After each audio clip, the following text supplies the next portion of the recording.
Mimi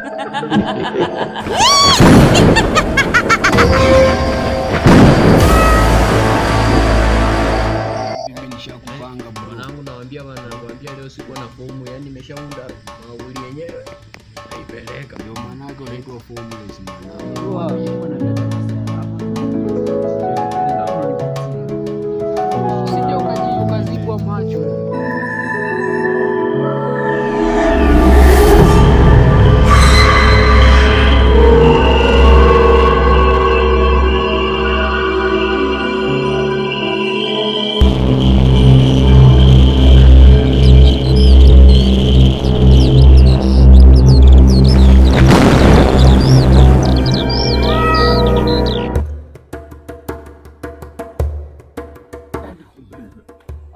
Za masiku formation B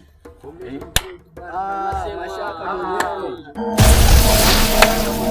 bado wangali malaya, yani tunamwambia huyu kashatuzingua, amezama ndani hizi hapa top 10 hapa hivi. Anasema top 10 bwana, ndugu yako nakwambia maisha itakuponza, atakuja za damwajini huko. Anasema jini gani wakati unaelewa pia tu.